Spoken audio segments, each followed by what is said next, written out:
Le journal de 8h sur Europe 1, Fanny Marceau. Bonjour Fanny. Bonjour Dimitri, bonjour à tous. C'est une histoire qu'on a déjà trop racontée, celle de la défiance de l'autorité, de la violence, du sang versé dans l'un des temples de la démocratie, l'école, comme à Benfeld dans le Bas-Rhin, comme à Antibes en septembre dernier. Hier, à Sanary-sur-Mer dans le Var, le collège La Guicharde a été le théâtre de l'agression d'une enseignante, une professeure d'art plastique, poignardée à plusieurs reprises par l'un de ses élèves. Bonjour Frédéric Michel. Bonjour Fanny, bonjour à tous. Vous êtes le correspondant d'Europe 1 dans le Sud-Est, en direct avec nous devant ce collège où tout le monde est encore sous le choc ce matin. La question qu'on se pose tous, c'est comment va l'enseignante blessée hier, Frédéric ?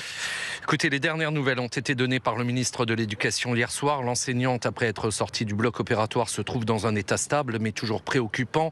Ce matin, devant le collège La Guicharde, où je me trouve, les élèves commencent à arriver, accompagnés pour certains par leurs parents. Ils n'auront pas cours aujourd'hui. Une cellule d'écoute psychologique a été mise en place, car ici, c'est le choc. Ange, élève en 5e, a besoin de parler ce matin. Quand on est descendu des escaliers pour aller en cours, j'ai vu par une porte vitrée la prof en sang dans sa salle par terre. Et tu as besoin de parler ce matin ? Oui, parce que j'ai été traumatisée. Alors l'adolescent, celui qui a poignardé l'enseignante, vient de passer la nuit en garde à vue à Toulon pour tentative d'assassinat. Qu'est-ce que l'on sait de l'enquête et du profil de ce jeune, Frédéric ? En l'état des investigations, aucun élément de radicalisation religieuse ou politique ne semble expliquer le geste de cet adolescent.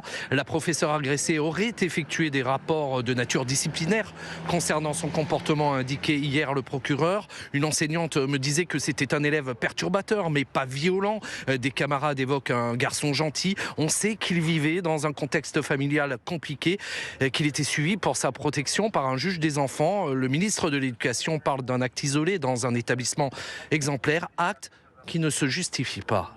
Quand bien même il y aurait eu des tensions, rien n'explique, rien n'excuse, rien ne justifie qu'on s'en prenne à un professeur. Jamais. En République, on ne touche pas à un professeur. À l'école, on ne touche pas à un professeur. En France, on ne touche pas à un professeur. On verra évidemment ce que l'enquête dira sur l'enchaînement des faits, mais le résultat, quoi qu'il arrive, il est inacceptable dans notre République. Inacceptable. Et Édouard Geffray est attendu dans les prochaines minutes. Il va rencontrer à 8h30 les enseignants ici au collège La Guicharde. Merci Frédéric Michel en direct de Sanary-sur-Mer dans le Var pour Europe 1. Un coup de massue hier pour Marine Le Pen. Les réquisitions du parquet au procès en appel des assistants parlementaires du Front National n'ont pas ménagé la chef de file des députés RN. 5 ans d'inéligibilité, 4 ans de prison, dont un ferme aménageable sous bracelet électronique, 100 000 € d'amende. Bonjour Arthur Delaborde. Bonjour à tous. Vous suivez ce procès pour Europe 1. Sur le papier, les réquisitions semblent plus légères que la condamnation en première instance. Oui, c'est le cas. 1 an de prison ferme requis au lieu de 2 en première instance et surtout pas d'exécution provisoire de l'inéligibilité. Sur le papier, le parquet se montre donc plus clément qu'en première instance, mais dans les faits, cela ne change presque rien. Marine Le Pen l'a d'ailleurs reconnu hier soir.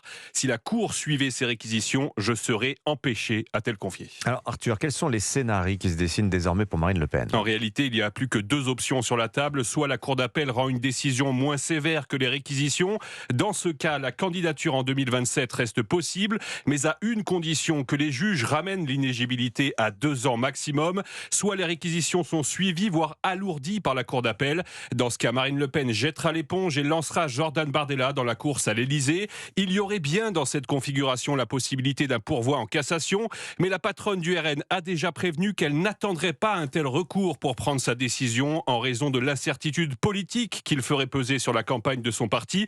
Autrement dit, elle tranchera cet été ou un peu avant, dès que la Cour d'appel aura rendu son arrêt. Merci Arthur Delaborde du service politique d'Europe 1. C'est votre nouveau rendez-vous quotidien sur le site et l'appli Europe 1, la question du jour. Hier, on vous demandait si les députés avaient eu raison de voter le budget 2026.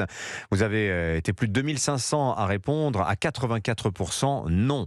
La question du jour, est-ce qu'il faut systématiquement mettre en prison les auteurs de refus d'obtempérer ? Vous pouvez voter dès maintenant. Pour l'heure, le oui l'emporte à 97%. Et la question est d'autant plus importante que 9 policiers au moins ont été blessés depuis dimanche par des chauffards qui tentaient d'échapper à un contrôle. Des refus d'obtempérer de plus en plus fréquents, toutes les 19 minutes, plus 11% en un an. Mais alors quelle réponse politique pour endiguer ce fléau ? Eh bien, il y avait ce texte proposé par les Républicains pour introduire dans la loi une présomption d'usage légitime de l'arme. Texte soutenu par les policiers, rejeté par l'Assemblée. Concrètement, William Molinier, qu'aura-t-il changé pour les agents de police ? Eh bien, ce serait un message fort à destination en premier lieu des policiers. Ils n'auraient plus à prouver que leur tir était légitime. Ce serait à l'accusation de démontrer le contraire, une inversion de la charge qui permettrait de rétablir la confiance des forces de l'ordre dans le système judiciaire. Linda Kebab, secrétaire nationale d'Unité Police. La question, c'est pas de dire que les policiers vont plus utiliser leurs armes, c'est juste de dire que les policiers auront moins le risque de se retrouver en prison parce qu'ils l'auront utilisé. Sur les 150 policiers qui utilisent leurs armes chaque année, il y en a encore trop qui se retrouvent en garde à vue, mis en examen, placés en détention provisoire, pour qu'au bout du bout, on dit mais c'est un héros au final, ou une héroïne, puisque le travail a été bien fait, que la personne a sauvé des vies. Pas sûr en revanche que cette mesure ait une incidence sur le nombre de refus d'obtempérer, phénomène en hausse qui relève avant tout du consentement à l'autorité et à une certaine idée de la vie en société. William Molinier du service police-justice d'Europe 1. Vous écoutez Europe 1 matin, il est 8h06. L'actualité internationale, reprise des négociations de paix aujourd'hui entre Ukrainiens, Russes et Américains. Ce sera à Abu Dhabi, aux Émirats Arabes Unis. Côté iranien maintenant, les pourparlers avec Washington sont prévus vendredi, probablement à Oman, c'est ce que réclame Téhéran. Au cœur des discussions, le nucléaire, mais la France rappelle que la priorité, c'est la fin de la répression des mollahs. Plus de 30 000 morts, 50 000 interpellations. Les Iraniens vivent dans la terreur et ceux qui le peuvent s'enfuient vers la Turquie. Caroline Baudry. C'est à 2000 km de sa ville natale que cet ingénieur quadragénaire qui se fait appeler Violette se sent enfin en sécurité, loin du régime qui traque, dit-elle, les manifestants, comme son ami, compagnon d'exil. Ils lui ont tiré dessus, dans la jambe. S'il retourne en Iran, il ira peut-être en prison. Et il sera tué, car il regarde des vidéos. Et à partir des visages, il retrouve les gens. Ces gens sont envoyés un par un en prison, puis disparaissent. Ils trouvent les gens, ils y arrivent. Des gens qui vivent désormais calfeutrés en Iran à l'image de sa sœur qui tente d'échapper au radar de la République islamique. Ils sont stressés, ils n'appellent personne, ils ne parlent à personne, ils ne communiquent même plus l'endroit précis où ils se trouvent. Ils ne sortent même plus dans la rue, ajoute-t-elle, ces mêmes rues où ils étaient des milliers à se retrouver de l'autre côté de cette frontière qu'elle dit avoir franchie définitivement. Caroline Baudry.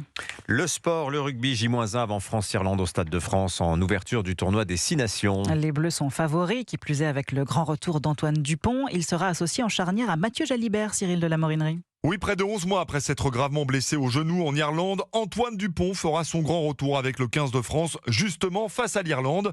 Le demi de mêlée qui a rejoué avec le Stade Toulousain retrouvera son brassard de capitaine avec les Bleus. Antoine Dupont sera associé à Mathieu Jalibert en charnière. Le Bordelais, en grande forme, profite de la blessure de Romain Ntamak pour gagner sa place dès le coup d'envoi.